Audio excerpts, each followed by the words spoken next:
Welcome back to Dad's Deals and Dumbbells, the podcast where dad life smacks into the business hustle, barbells, and the wild world of online doom scrolling. Oh, yeah, it's one of my favorite things to do. We're two entrepreneurial dads, one lawyer, one chiropractor, who get that strong families, strong brands, and strong bodies means cutting through the noise, especially on social media. And today we're debunking the hype, myths versus realities. We're talking social media, how to use it to grow your business. When you're not some influencer that has millions of followers, I don't. I think I have less than my daughter does on TikTok. It's kind of sad. We're going to drop some stats, talk some platform picks, practical tips, our own wins and wipeouts, like my Facebook Messenger account, which brought me $1 million case at one point. Nice. And then, some TikTok bombs that have not exactly hit the mark of where we were shooting. Definitely fell short. Mm-hmm. Expect our usual hits, Dad's Deals and Dumbbells on social myths, Joe's judgments on legal landmines, and Quill's Corner for dodging digital burnout. So with all that said, let's roll. Let's talk about the last week and some wins and fails. It could be the last 2 weeks because we didn't shoot last week. Mm-hmm. Busy. What do you got? Any wins, any fails? Wins had a good success. I would say it's an overall successful family wedding weekend. Plenty of funny stories coming out of that. But the whole family. The whole family. All five small children. It was my sister's wedding, so my wife had to stand up. I was also part of the bridal party. The girls were the flower girls. Henry was the ring bearer.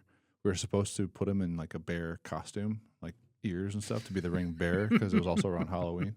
And we left that at the hotel, so we didn't put him in a bear costume, which is totally fine. The bride and groom wanted him in a bear costume, or that was your own? It was my sister's very weird, unique, I would say, in a good way. But okay, like it was like a wedding red carpet theme too, so it was just it was cool. It had a whole theme to it. Yeah, it was a theme. Like each table had its own like classic movie. Really? Like I think she had like Back to the Future was one, Home Alone.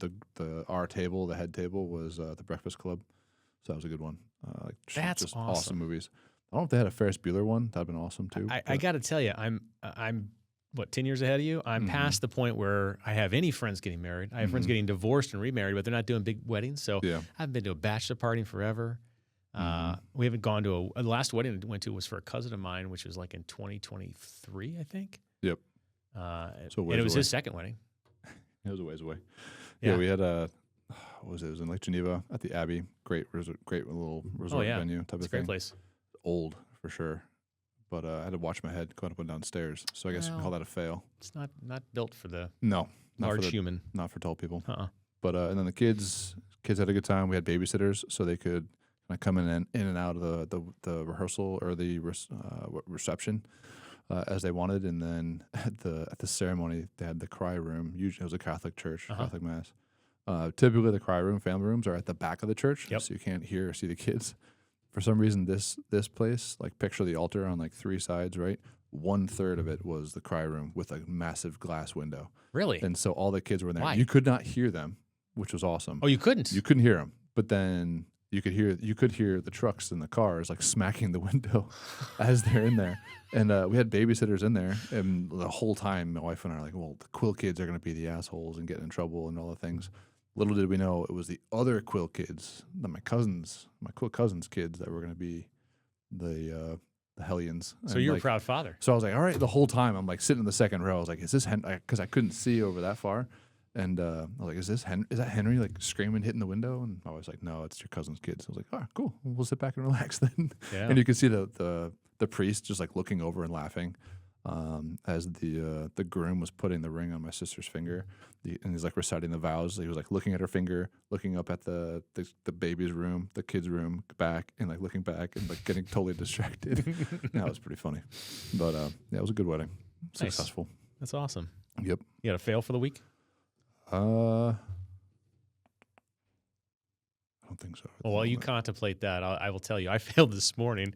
We're in the middle of expanding our office, and we're opening a loop office, and we're hiring some people, and we're growing. And during this process, we've also got the current employees, and we have some that are coming up for reviews and raises and so forth. And so I have 3 other partners who are part of management decisions too. And so we met last week to talk about several things.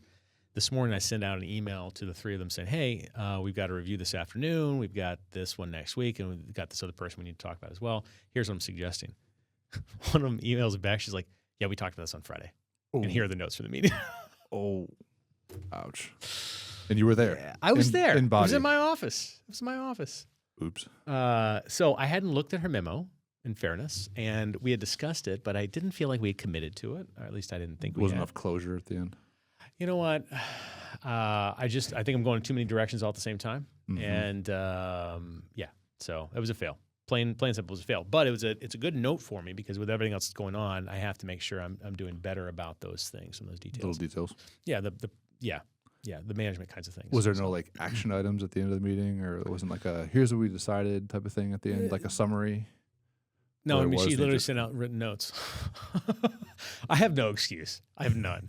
And she gives me shit all the time about forgetting things. And I like to say I have so much important stuff crammed in my brain. I don't have room for some of these things. Anyway, yeah. Oops. So yeah, oops is right.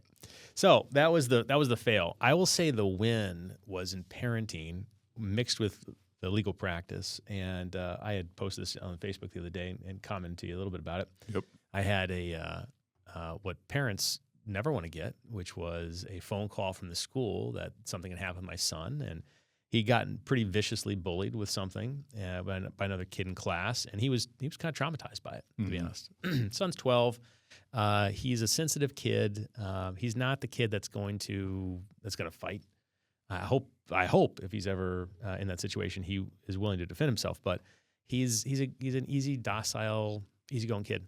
And this kid bullied him and said some incredibly nasty, disgusting things to him. And so he goes and he tells the teacher. The teacher wants to send him to the office, and he talks to the dean or whoever it was for disciplinary stuff.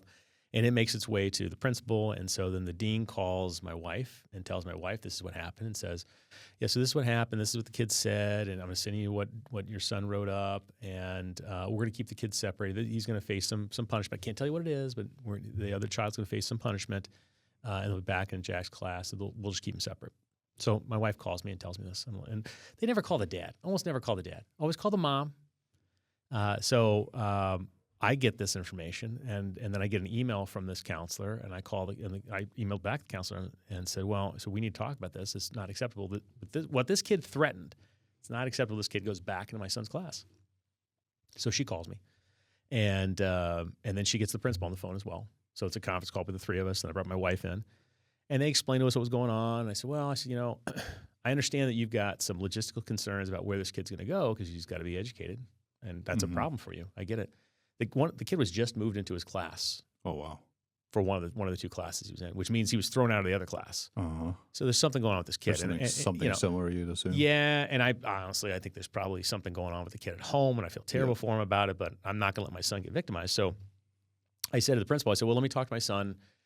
If he's okay with it, we'll give him back some power in the situation. If he feels okay with it, I'm fine with it. Well, I talked to him.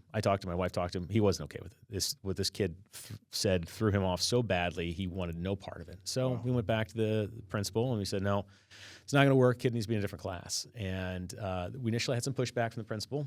Long story short, this is one of the few times in my entire 23 years of practicing law, I threw down the lawyer card, and I said, here's what's going to happen, and here's how it's going to happen. And if it doesn't happen, then I'm going to take the next step.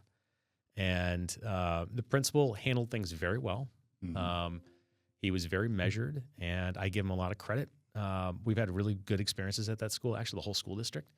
And, for what the situation was, I think he did a good job. And the kid's not in the class anymore. He's been moved out and is in a different class. So it's a parenting win. I've had parents come to me with that kind of stuff on the legal side, and there's no simple solution.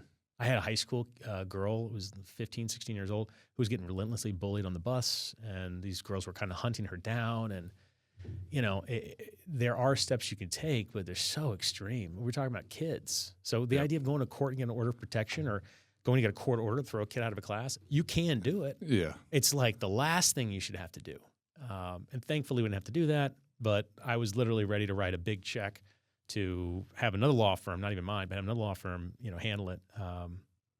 That's what you do for your kid, right? You can't even do that. You can't file that on your own. Well, That's too much of a conflict of interest. Oh, no, I absolutely could. Okay. The challenge I have right now, and I said this to my wife, the the challenge I have right now with everything else that's going on professionally, I You don't have the time bandwidth. I don't have the bandwidth, right? Yeah. You So, don't- could I do it? Yes, if Yeah. I had time. Yeah. Absolutely could do it. But it's one of these things where I know I want it done right. I don't want to screw around with it. Yep. I know what I'm good at Yep. in the practice of law, and I know what I can dabble in. It's my kid. I'm not going to screw around with it. I'm going to write a check. I'm going to have another lawyer who does this stuff all the time take care of it. Mhm. If I have to go to that extent. There were some things we would have done, but if we had to go the full distance on this, we would have brought another firm in to Mhm. do it. Smart move. So, yeah. Jeez. But ultimately, it was a win because the school district took care of it. you Yeah. know? And I give them They credit did- for it They more did than the right thing. They did. They did. Good. Yeah. So, anyway, that's past us. Hopefully, we won't have any more challenges like that for the rest of this year.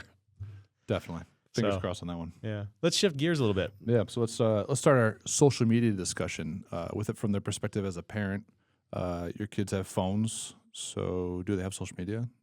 Any restrictions? Yeah. So, Do they when even have phone? They have phones. Yes. they do. They do. Okay. And when I prepped this script for today, I was reviewing it and I was like, oh, do my kids have social media? And I was like, well, do they? And it took me a second.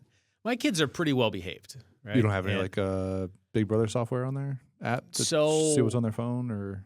I have access to their phones. Uh-huh. I'm not a hawk. And I will say I've had several clients over the years who have had massive bullying issues via social media with teens and kids. And I've seen some of that stuff. I pretty much look for the red flags. I'm not a helicopter parent on this kind of stuff.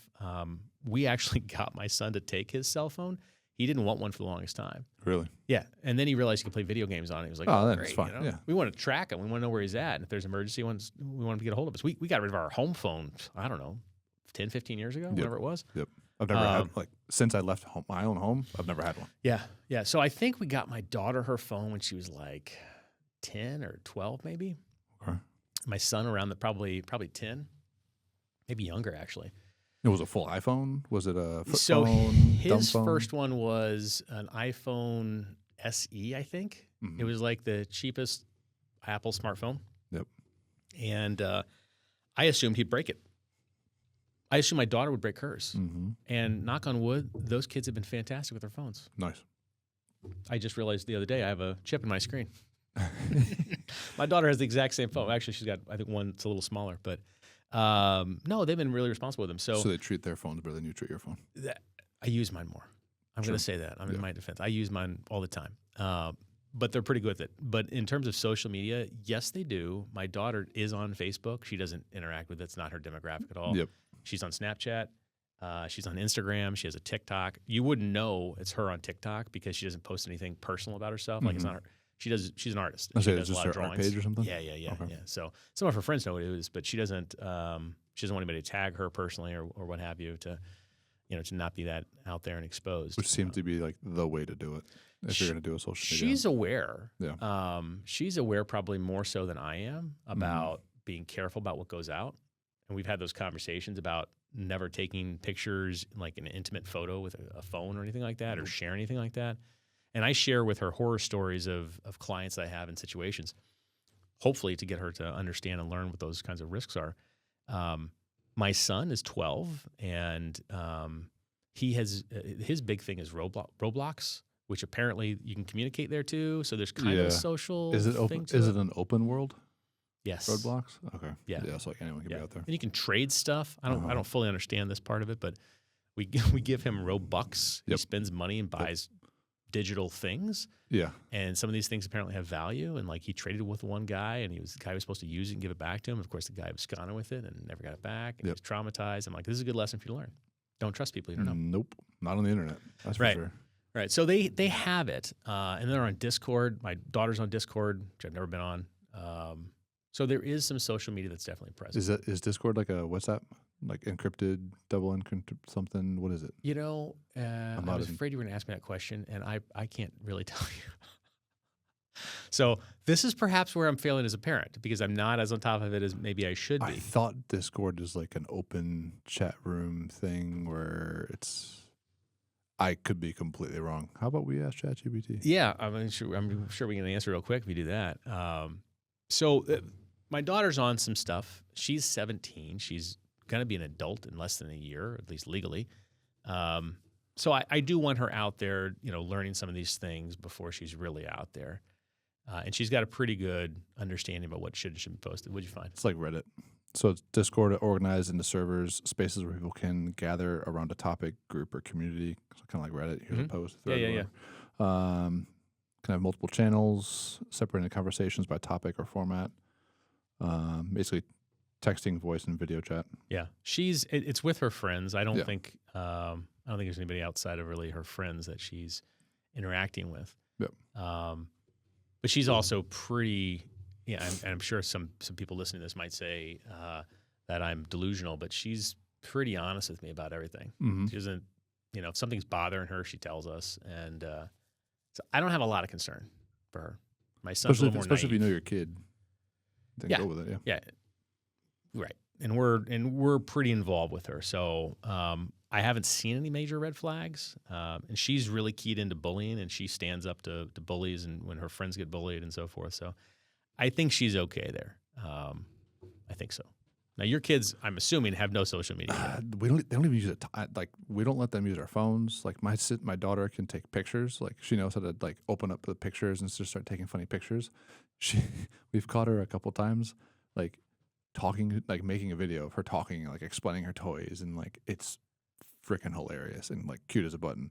But we're like, okay, almost like a vlogger. I'm like, where did you learn this? Is Zaddy. Yeah, I'm like, where did you see this? Where did you learn this? Because like we don't, like me and Ella do not do that at all, as far as like our office social media stuff. Yeah.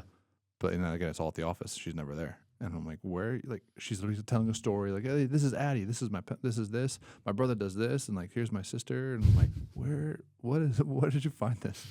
And like they don't watch YouTube. Like they never. They don't. The only time they use an iPad or any sort of like personal screen is when we're traveling on an airplane. Yeah, like that's it, and they're playing some sort good of for game. you. Our some kids, sort of our kids probably have brain rot from all the screen time they have. To be totally honest, If my we son's have- big on YouTube Reels, or that's what YouTube Shorts. YouTube Shorts. YouTube Shorts are He's very big on that. helpful. I can pull up some stats on our office on YouTube Shorts. Those are pretty helpful. I gotta dig for them, but they're pretty good. But yeah, then like if we're out to dinner, like they're not on a screen really. Like I'll give them my phone and I'll lock it for a coloring app. Like, I'm gonna that's tell it. you. I'm gonna tell you, Mitch. You and Gabby are much better at parenting with this part of parenting than my wife and I have been. We've been very relaxed, very laid back. In fact, the first time I bought an iPad, it was the second version, and then we specifically bought it because our daughter was 2 and she was a nightmare when we'd take out to have meals. Yep. So I bought it to put movies on it. This was before streaming was as big as it was. Yep. And I had like 7 Disney movies on the iPad, and would plop in front of her so she'd watch a movie And so just we roll could through eat, it. Yeah. so we could make it her dinner. Yeah, that makes sense. But like, when That we was do my dad hack. When we do, when we would do that, like I packed the bag full of like puzzles or like drawing stuff, or try and find like Ellie, the middle one who's 4, will kick Addie's ass in a matching game, and Addie will get pissed. Yeah, like she beat Ella and my mom, I think, on a matching game. Like she knows, she's pretty smart. So it was just like flip the cards over 2 at a time, like this huge square of like, And she just remembers 24 cards. She'll gather them all up. She was doing pretty good. Like Addie was getting pissed. But we'll bring those out to dinner. I'll say, I guess a fail that we had is we went to Giamia in Downers Grove maybe 3 weeks ago. Henry was being Henry, a 3-year-old, and he pushed the menu into a glass bottle of water, shattered all over the restaurant. Ella's all pissed off, like was more pissed off that she got death glares from like the ladies across the thing. I'm like, who gives a flying F? Like, whatever, lady. Like, we'll clean this up and we'll move on. Right. But yeah, to me, you can hate my kid, that's fine, but I'm not gonna do anything else. Yeah. Yeah. Plus, I'm not gonna I don't want to give him a screen to make him calm down. No, listen. I think you guys are doing it the right way. This is something, like I said, that I think my wife and I failed at. Our kids have turned out pretty decent, but I think that in terms of imagination and my kids are on their devices too much. So I think you're doing it the right way. I do. At home they tend to play together, so they have some funny games. That's awesome. Yeah. That's awesome. We try and keep up with that. So let's talk about social media and businesses. For sure. As we prep for the show today, one of the stats that I saw that I was a little surprised with, that was this high, is that 96% of small businesses use social media to some extent. 96%. That's a lot. Yeah. Now, I think that that's probably a wide net, right? I'm not saying 96% have TikTok or have a Facebook, but 96% have some kind of social media presence. I'd say that makes I can see that checking out. And The question is how big of the presence and how good is it? And how wide you define social media, right? Uh-huh. Google reviews, LinkedIn. that's all social media. The Yeah. Google reviews is kind of slow social, but it's built by people There's a Google commenting, thing, yeah. you know? So it may include some of those things. Was it Yelp too, like Yelp reviews? I don't know. That's a good question. social. That's a good question. Maybe if I was more studious, I would have studied that in advance. Oops. I didn't, though. I didn't.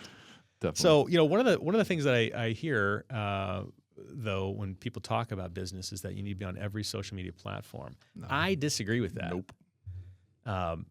Years ago. Depends on where your audience is. Right. And that's what I was going to get to. About 7 or 8 years ago, I went to a continuing legal education course weekend.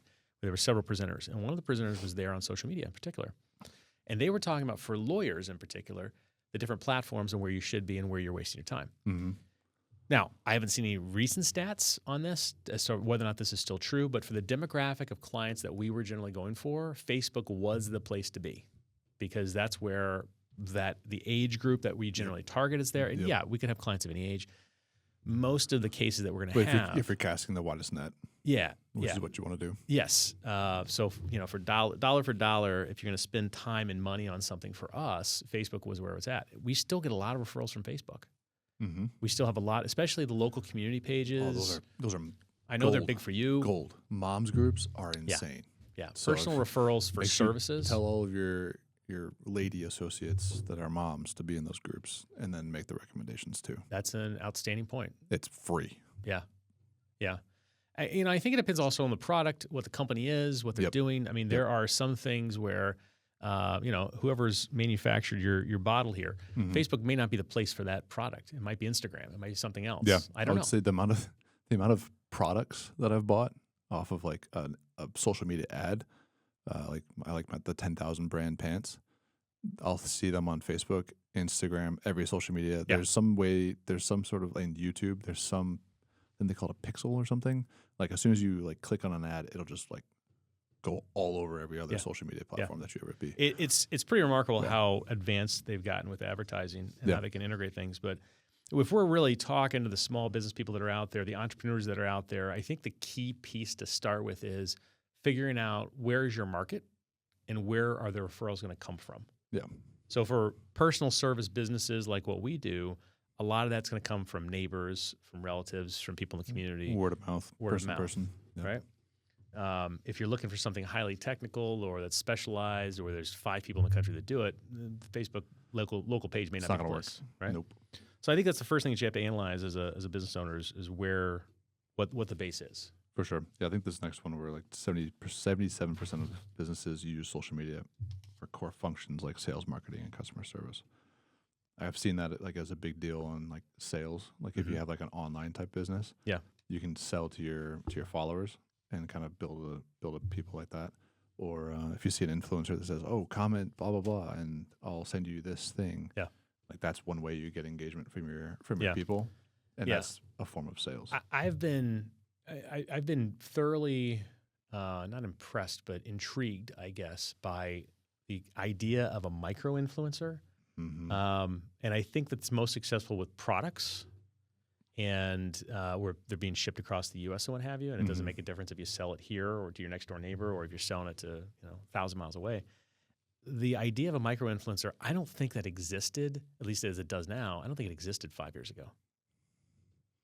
For you, what's a micro influencer? Some person on TikTok that's got a couple thousand, like 10, 15,000 followers. You're right. And who you've not heard of, I've not heard of, probably. But they endorse some product, and all of a sudden, I'll go buy that product. Right. Okay. Right. They get paid some nominal amount, a couple $100. They plus they get the free product, and do a couple posts, videos, or what have you. And this is a thing now. Oh yeah. I mean, I don't think that would work for my line of business.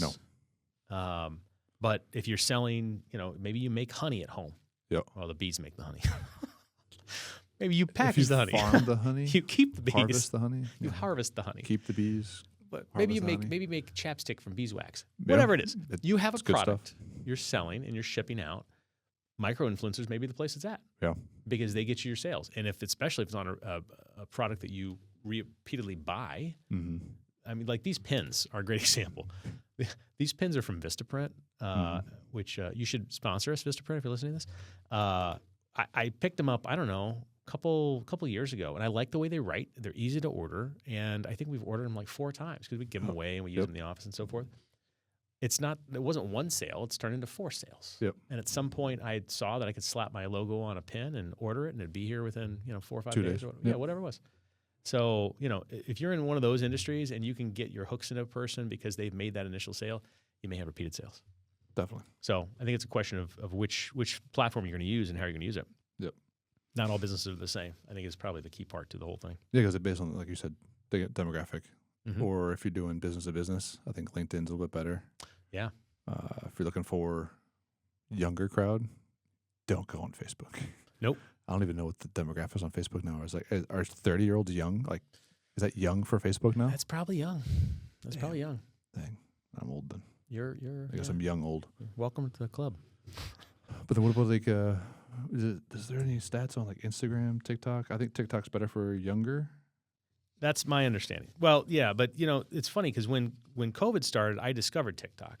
I don't even know how I got to it, but somehow I discovered TikTok, and I got it in 2020 during the COVID shutdown. China got you. And literally I think my handle, I think it still is too old to be here, because it was such a young person's app, and now there's people of all ages on it. Right? Yeah, it's pretty wide. So it's not it's still predominantly a younger crowd. Yes, but then also there's what kind of content are you putting on? Oh yeah, because now. TikTok's now, like, everyone's kind of following TikTok. Before, it's gone from like Instagram was all pictures. Right. Now Instagram's turned into Reels, kind of following the TikTok thing. Yep. And then you're seeing more of that out of Facebook now. Carousels. Yep. Now you get the YouTube Shorts. Everyone's kind of following like the ADHD model, where it's like if nothing happens in the first that's the 5 seconds, the doom scrolling. Oh yeah, nothing happens within the first 5 seconds of a video. No. You're moving on. It's got to be aesthetically pleasing. It's got to have a hook right away. Like on Ella's reel that she posted of her doing the pull-ups, mm-hmm. and then I was at the end doing bicep curls, and no one, like, everyone's commenting, "Oh, great pull-ups, great pull-ups, great pull-ups." I'm like, "Oh, what Mitch, about the bicep curls? Like, come on, how were you in the video, Mitch? I was doing good. It was only doing 50s. Like, this is like, come on, guys, where's my? You got to zoom in on the 50. I know, right? So people know what you're lifting. I know. I didn't comment or anything, It was your fail. But even then, like, we were on a phone call today, a Zoom call, and with a mentor, and he's like, "Hey, great job on the pull-ups." She's like, "What about those bicep curls?" And he's like, "I never saw those." I'm like, "It was all right, fine." So yeah, no. If it's Mitch, like, you're also not the eye candy, my friend. No, I'm not. Depending on the demographic, but no. Well, I'm sure there's some. It all depends. I'm sure there's some gentlemen out there who would appreciate you lifting weights and curling your biceps. No question. I have been hit on by guys before. It's quite flattering. It's flattering and awkward all at the same time. All at the same time. Yep. All at the same time. Yeah. Yeah. And I feel like an a-hole because I got to shoot him down. So of those metrics we have here, one of them I see is 52% of small to mid-sized businesses that market on social media post at least daily. Oh yeah. How often do you guys do it? Because you guys are it's like you're much more debate because we have people that help us. So we have our YouTube people also do some Google, and they do some. This is one consultant? We have 2. You have 2 separate consultants. So one lady comes in, does all of our like funny trending content. Mm-hmm. Once a month, we film for about an hour. We make all the reels. She posts them on Instagram and Facebook. And then we have someone that gives us like kind of video topics for YouTube, for like shorts and long form. And then we film those in the office too. So like when you were going over your associates' videos, we do the similar things. And then same issues like, oh, let's have some personality. Let's get the good lighting. Let's use the good microphones. Let's and, clean like, this up. Setups. That's production value. Basic, just kind of like video basics. Like clean off your camera lens. Get a good lapel mic. Like it doesn't have to be, and they don't have to be $500. Like you can get a $50 lapel mic. Right. It's not that bad. Right. Or one person just kind of rotate it around. They could everything plugs in the bottom of your phone. So this increases that. This I think is the interesting thing. Yeah. When we work in a particular industry, we generally that's what we're good at, right? Yep. My industry is not social media. No. Am I better at it than some other people? Sure. Am I as good at it as your consultant? Absolutely not. No. Absolutely not. And that's why we have them. That's why you have them, right? Now, of course, not all businesses can afford to hire a social media consultant. Mm-hmm. I'm guessing she doesn't work for free? No. Yeah. So the challenge is figuring out when to hire that person, when to outsource it, when to make your life easier in that respect, when you can afford to do it, when it's worth the investment. Yeah. For us, it's the time. And then So how did you pull the trigger? The engagement. So I think we got a recommendation from a friend. I think he was up in Arlington Heights. And we're like, all right, some of your videos look good. Like, who do you use? Whatever. And that's kind of how things go in our world. It's like so you saw what they were doing, you liked it, Yep. and you said, you know what? Like, how are you doing it? This. What are you doing? Okay, let's talk to her. Worked out. And then, and then part of it going, like, building up the following is just being consistent. Like I said, posting every day. Then there's, like, you can go into, like, what time of day, what day of the week that changes up to. You can schedule content out. So, you can produce it there. So the reason we got the consultant is because it was too much bandwidth for us. And then the other option you don't was, have, this way you don't learn it all. Yeah. Do we have an employee that has the spare time to get it done when all of their tasks still aren't getting done? Not only have the spare time, but also has the artistic kind of element to it. Right? There's a certain art form to it, because there are ways, again, like, if you don't understand, like, how to build out a reel, or if you don't understand what the trending content is, or if you post trending content too late, it's not going to hit well. You're not going to get the views and the engagement, which then would be wasting your time. So kind of a combination of all those things. For us, it just made sense to outsource it, kind of get like an independent contractor, and then plus two, like, if I say, oh, let's go film this reel, and everyone in the office is like, oh, I don't want to do that. Like, to get Goiki to film a video is like, I literally have to pull his teeth out, like, or like hold his arm behind his back to get it done. He hates it. It's not his jam. And that's, like, this is one of the reasons why he wants to work with us, because he doesn't want to deal with this stuff anymore. But then she comes in once a month, like a Thursday from noon to 1 or 1 for an hour. This is the time to do it. Everyone knows, wear this, come here, be ready. Like, some of our associates will bring their kids in from home and to film some content, or like for Halloween, we just did some funny stuff, and there you go. But once you kind of regiment it, it's a lot easier to do. Yeah. Well, and I think there's tremendous value to outsourcing it. If you want to have a strong social media game, then you either need to have someone who's responsible for producing that, or you need to hire someone. Yep. Yeah. And our employees didn't have the bandwidth to do it. Yeah. So. Although I think it's important that the business owner at least understand the value. Whether or not they can generate the product. Yeah. That's a different story. Yeah. And you can say too, there's not like a direct, I guess on like Facebook, Instagram, it's hard to calculate what the direct, and YouTube is calculate what the direct ROI is on that content. Absolutely. Although when you look at the stats, like from when we started using our YouTube person for like before and after, we shot up like crazy as far as like engagement on YouTube. Like, I have our YouTube stuff playing in the office, and then you can see how like it affects your SEO now. So like you have a high YouTube presence, and then now, especially with AI searches, they're looking at traffic to your website. It's looking at traffic to your YouTube channel, and that's how you rank up a little bit higher on the SEO. It's funny you say that. For organic searches. It's funny you say that about AI, because I think the first time I saw every referral that comes in from every new client, one of the questions they get asked is how they refer to us. Yep. We like to kind of track that, right? Are you getting more AI searches? Yeah. And I've seen this. Yeah. I've had several. But yesterday we got a lead through the website, and they put down that they had found us through ChatGPT. Now, it's not the first one. I've seen several that have been like that. Other people apparently in the office don't pay attention to it, because I had 2 people say to me, "Hey, did you see we got one from ChatGPT?" I was like, "Yeah." I was like, "It's happened." Do you ever ask them what prompts they put in there? No. Because most of the time when people call us, they don't care about giving us data on how they got to us. They just care about addressing the legal issues. They want to be heard. Yeah. And I mean, a lot of times people will say, "Oh, I did a Google search and got to you," but they didn't necessarily get to us through a direct Google search. They got to us through a search that took them to Super Lawyers or to Fine Law or something else law where we might be search listed. Right. Or an article or a Facebook post. It could be a million different things. So what used to be just a Google search, we're now starting to see a shift where there are comments about AI and so forth. So we're in the process of doing some updates to our website. We're going to do probably a full redesign next year. And I already put the guy that's on that has done it the last couple times.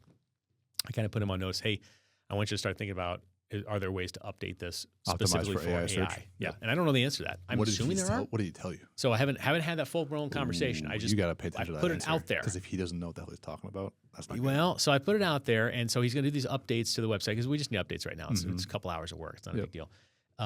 But before we hire him to do the next website, that is a key consideration, because I would shop that around too. Yeah, we're going to to ask. We're going to, because I had AI like say like, all right, search chiropractor Bolingbrook and like give me like your top 5, and just to see how it pulled it out. Yeah. Like, all right, how did you come up with those 5? And you asked it? Yeah. And then it was like, oh, based on these things, Google reviews was a big one, like proof of concept, a lot of those things. And our office optimized for most of those things organically without us even trying. Yeah. So I'm like, all right, if I want, and I asked it too, I was like, hey, if I was someone else searching, like how, or if I'm wanting to optimize my website for a search, what do we got to do? Right. So we upgraded some of those things. Yeah. Which is very helpful. So some of the summaries here, as we prepped all this, as far as what these different platforms are best for. Facebook tends to be best for local awareness, ads within the community. Instagram for visual storytelling and e-commerce. LinkedIn for business-to-business leads, which we talked about earlier, and for networking. TikTok for creative young audience hooks. I think I agree with all those statements. I mean, there's always one-offs, but I think those are generally true. We definitely do the targeted ads. Dads in the zip code. Yep. Yeah. Not that exact like demographic, but yeah. Yeah. We'll put like a couple bucks behind an ad. And it works. Yeah. Yeah. Just more visual. We haven't done a sponsored ad in a while for the office. We haven't needed to. It's common for some of those those Groupon grabs type offers. Where it's like, oh, free $49 whatever, or like discounted exam and screening. You get all these things like that used to be huge. Maybe 3 or 4 years ago, it was almost like a race to the bottom though. Yeah. So the next column of data here has your numbers of users, which I thought was interesting. So Facebook, 2.9 billion. 1.5 billion daily local searches. That's not obviously United States only. That's So they're going to Facebook and searching for like they would Google. Yeah, I think people are doing what they do to find me. Huh? Didn't know. Do you know a local attorney who handles X, Y, and Z? Is there a chiropractor who treats for injuries low back, from neck pain? Right. Instagram, 2 billion users, 10 times engagement on visuals. I will say, from my own personal experience, if we're posting something on our office's Facebook page, there's going to be a photo to go with it or a video. We're not just posting words. Yeah, no words. Because you're going to have no engagement. Scroll right by. That's an easy thing. Unless Same is true of your personal one, too. Some pretty cool words, but Yeah. LinkedIn, 300 million active. Now, I will say for LinkedIn, the referrals I generally get from LinkedIn are other people, businesses, and so forth. We haven't really used it. Do you get that solicited through? It gets solicited all the time. Yeah. Which is I'm not real big fan of that. We have a job because we're looking for a new attorney to add to the firm. We have a job ad posted there, and I've gotten crap resumes, total crap resumes. Yeah, so that's been a little frustrating. People are just randomly applying. They click apply, send the resume off. I don't think they're even reading it. They see the salary. That's all. Do you ever embed in the ad like, hey, do this extra step at the bottom? How many people actually do it? None. So of the 9 applications we got, 0 qualified, met all 3. There were 3 qualifications. Practice family law for a minimum of 3 years, be licensed, and have reliable transportation. 3. Now, there were some other qualifications too. And we had one person who met all 3, and she didn't meet all 3 because she didn't actually have the 3 years of family law. She had 3 years of practicing, but not 3 years of family law experience. What's the most common one that disqualifies them?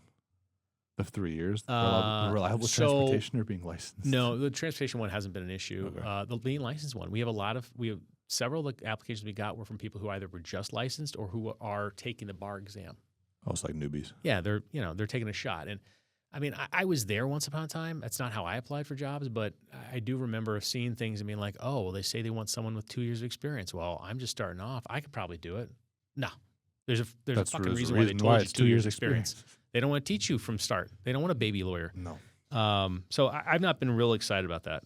TikTok, 1.5 billion users, fastest growth, 78% via short videos. Learn via short videos.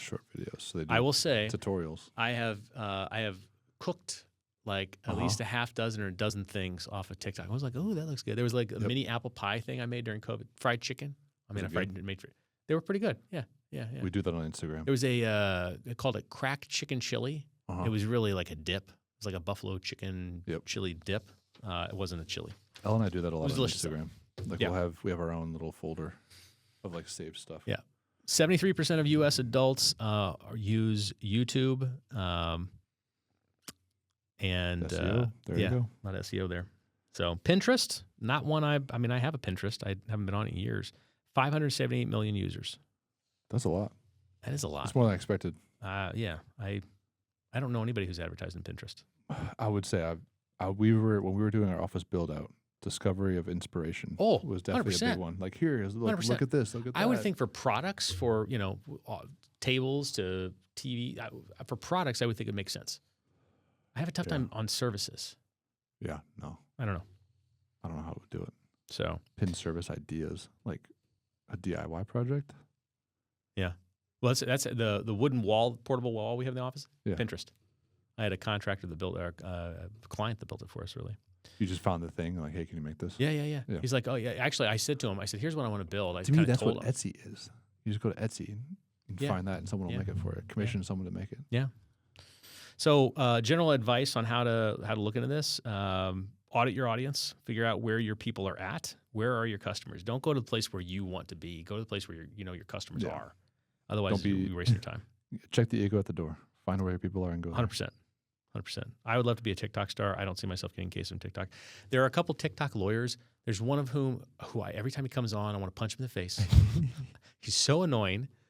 He's got such a big smile. The shtick. Yeah, well, he's making all of his money from doing these TikToks. He doesn't actually practice. I'm positive he doesn't practice. I'm positive, Mitch, he doesn't practice. I have zero doubt. Did you look up his license?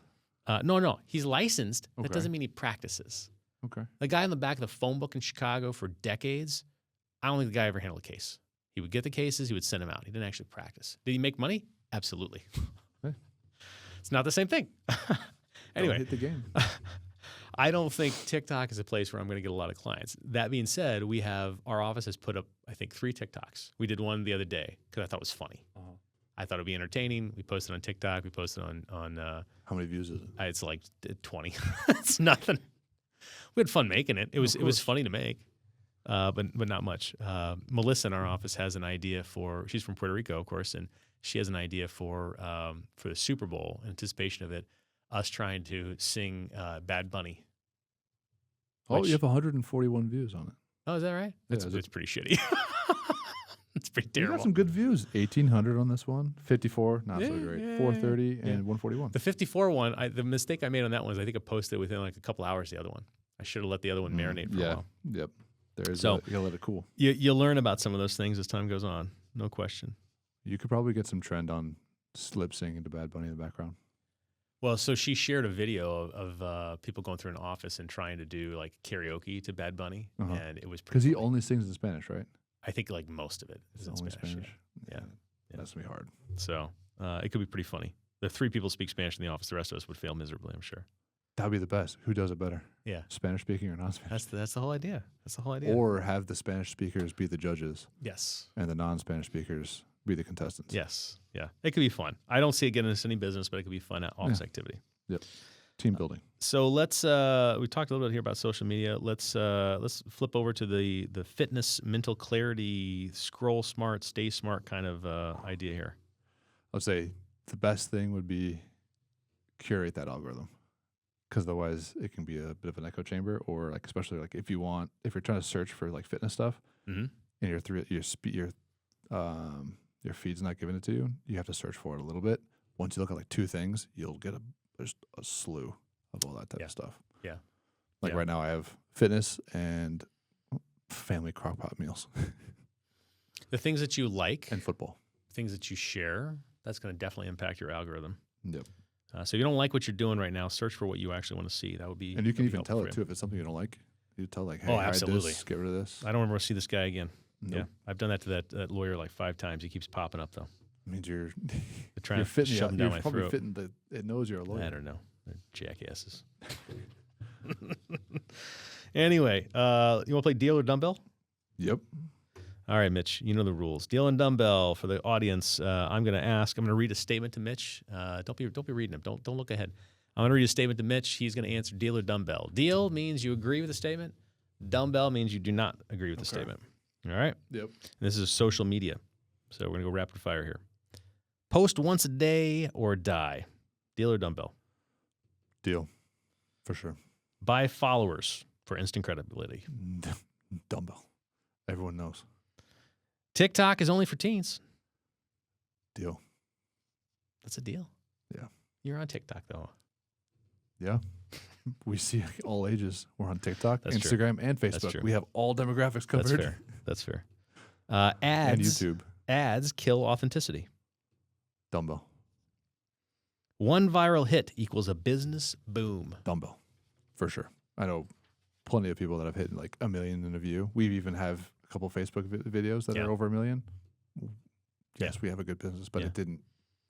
I haven't retired because It's of not it. made you some kind of huge change. Yeah. No. And it don't, like we have it. You can kind of see a bit of a jump in followers. A little bounce. But again, it's not enough to get monetized over. Yeah. And I know this last one, I know what you're going to say before you even say it. Ignore analytics. Just feel the vibe. Dumbbell. Yeah. Go with analytics. You're an analytic guy. I know Yeah, that. you got to post at certain times. What is it? Certain content too. Like don't post still. Like if like you look at some influencers now. Yeah. They haven't posted a still picture in over a year. Yeah.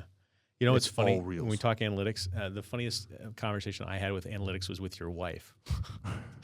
After we posted like, I don't know, 1 or 2 of the podcast episodes, she's like, "What are the analytics showing?" I'm like, I don't know. It's been up for 2 days. There's not enough there. There's not enough there. Let's pump the brakes a little bit. Yeah. Yeah.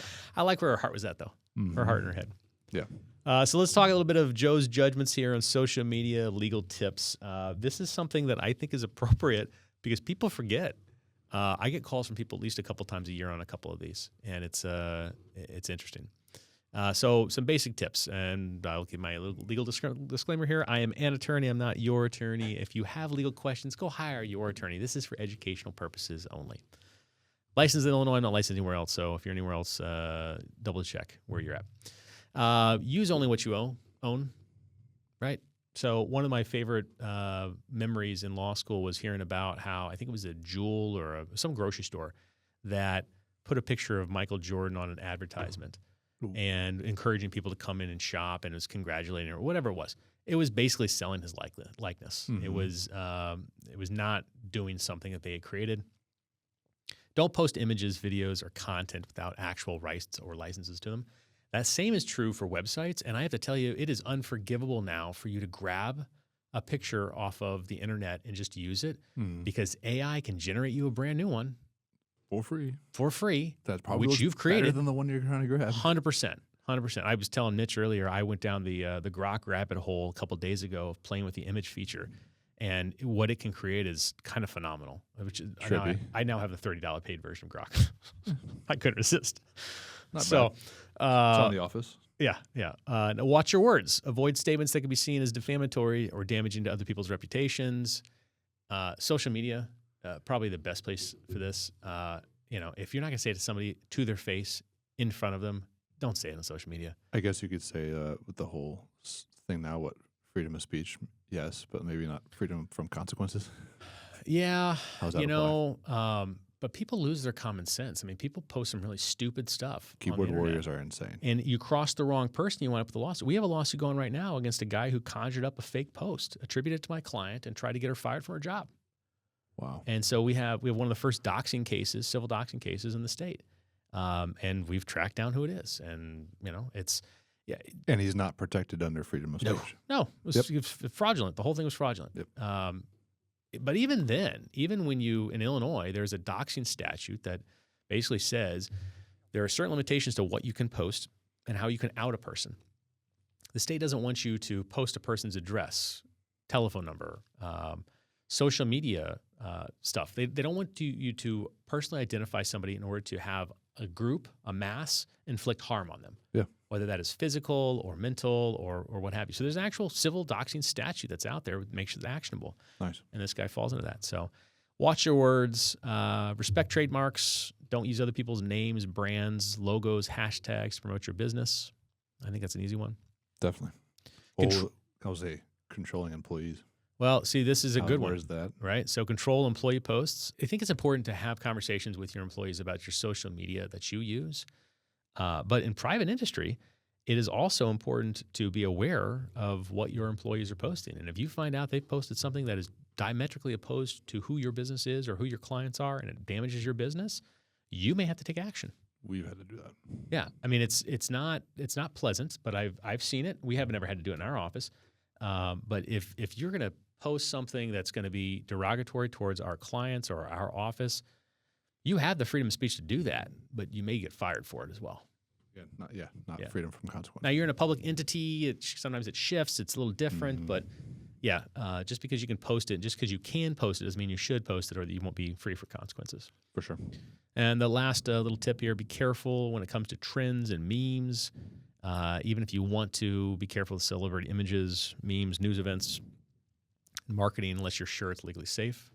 One of my favorite things to do now, political memes, when people post them. And they have, someone's derogatory picture, and then they've got a whole bunch of stats or what have you. I take and I drop it into ChatGPT, and I'm like, hey, is this true? And it fires back at you. It's like, no, this isn't true. This part is true, but it's a very liberal use of it. That's where I like Grok, because it kind of takes some of those social things, and or like it kind of takes the social heartbeat, and then the actual heartbeat, and then kind of comes up with a thing. I'm like, where are these people getting this idea from? Yeah. So especially when it comes to commercial use of social media, you need to use some common sense. Use content that you generate, or if you're sharing something of someone else's, make sure that you're attributing it to them. And just be careful. That's it. Give the credit where it's due. How about a Quill's Corner for today? I would say, for Quill's Corner, digital detoxing. Reclaim your gains from scrolling fatigue or doom scrolling. So I found this app called Brick. It's an app and a device. So again, it was one of those products that I bought off of social media while I was doom scrolling. Where'd you see it? TikTok? I don't know. It was not YouTube? TikTok. I don't do TikTok really. No? It might have been YouTube or no. I don't know. Probably Facebook, Instagram. It was a video. It was a video.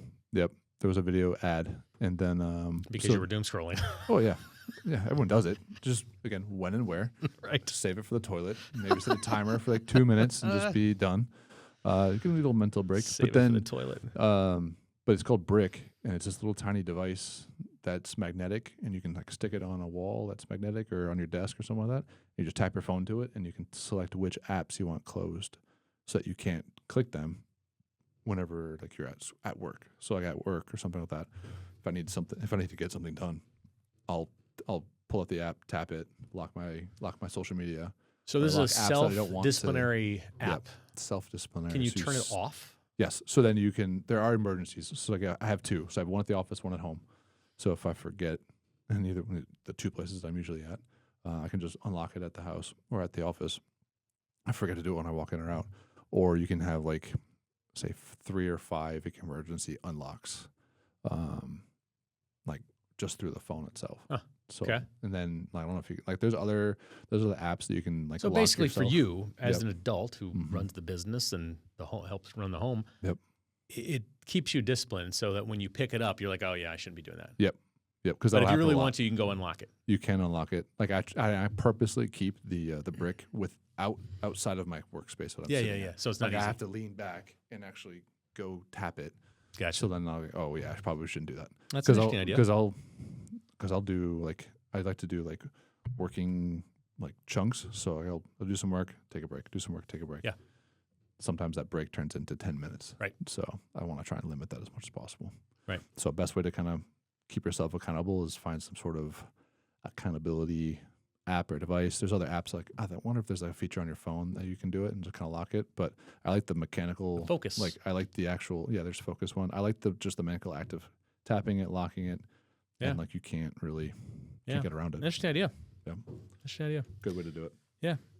Let's talk about some wrap-up takeaways from today's episode. When it comes to social media, you need to play it smart.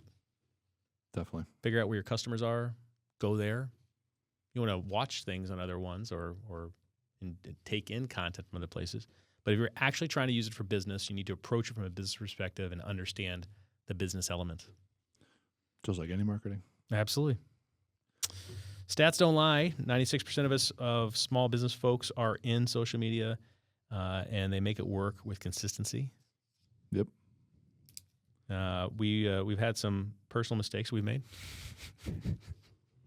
Learn from them. Don't keep making the same mistakes. Fix your algorithm. Absolutely. Definitely curate your algorithm. Yeah. If you want to see yachts and sports, just start searching yachts and sports. Yeah. From a dad angle, you can use it to connect, but you also need to be cognizant of your children and follow Mitch's lead, probably not mine. Or somewhere in the middle. Or somewhere in the middle. I've been very fortunate my children have not turned out to be axe murderers. But no, I mean, social media is here to stay. So anybody who thinks it's not, I don't know. I've had a couple of friends who have checked out of social media in the past couple of years, though. Like all of a sudden they're gone. I realized 6 months later I haven't heard anything from them, post anything or what have you. And I reached out to one the other day. Yeah. A friend of mine from high school, and she didn't make it to our reunion. And I said, hey, I just want to check in with you, see everything's going. Oh yeah. I turned off Facebook. She got Facebook Messenger up, but she turned off Facebook. Yep. Because she felt like it was taking up too much of her time. I've thought about that, but job hazard. Well, yeah. And you get business from it. So that's kind of, yeah. You know, you can turn it off, you're going to turn off it. a lead. So exactly. It doesn't necessarily work. I need it. That's why I like that app. But you can put rules in place, or you can use things like that. Yeah, so it can helps. definitely make a difference. Yeah. For sure. And I'm even debating too, like, when do I get my kids a phone that has access to social media? Do I just get them, like one of our patients does just the watch with self-service? Yeah. So you can track the kid, and they can can do all call the things that you would, right. And then it still gets good service. I think, honestly, I will tell you from my perspective with kids that both have their own phones, I think it depends on the kid. Yep. It really does. 100%. How they're going to use it. I will say when my daughter first started with her phone, I had it locked down so she could only use it for a certain amount of time per day for video and whatever. Yep. And she would blow through it, and she would ask me for more time. And sometimes I'd give to her, sometimes I wouldn't. And it's funny because I put the phone in my son's hands, and I never set any restrictions for him. Does she know about that? She does know. She does know. She does know. How many times does she hold it over your head? She doesn't. Oh, very nice. No, they're both pretty good with it. I mean, my son is on his phone or his iPad way too often, but he goes outside and plays with his friends and stuff, and so good mix. And he plays music. So yeah, I mean, I don't worry about too much. Good. I'm sure the pediatrician doesn't like me telling him that. They have bigger things to fry. Yeah. All right, so that's a wrap on episode 24 of Dads, Deals, and Dumbbells. From busting the viral or die myth to picking your 1 to 2 platforms like a pro. We hope this lights a fire under your social media strategy. I love the fact that you don't read the scripted parts at all in advance. That's pretty close. If you saw one stat that stuck with you, maybe like that 96% of small businesses are in the game and you're not for some reason, or the fact that micro-influencers can crush engagement, take one action this week. One simple action.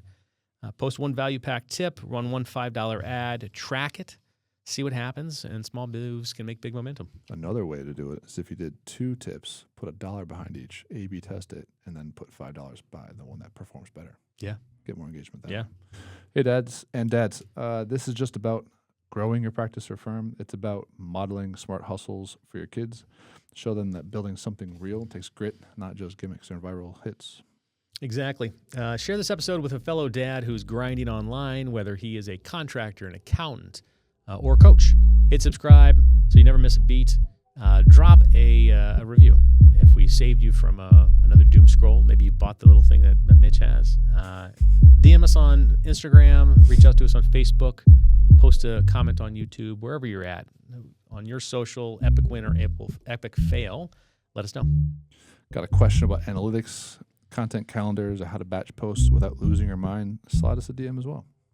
We're here for it. One last thing from me, log off tonight. Maybe put down the phone altogether, do those chores you've been putting off, like I need to recaulk one of the bathroom tubs. 2 of them, actually. I keep putting it off. It's sitting on top of the counter in the bathroom. I just keep having to look at it. Waiting for you. It's just waiting. It's calling my name. Go lift something heavy, hug your kids, close a deal the old-fashioned way. Thanks for rolling with us. Now go post something real, R-E-A-L, or R-E-E-L. Protect your peace, build that legacy, one authentic scroll at a time.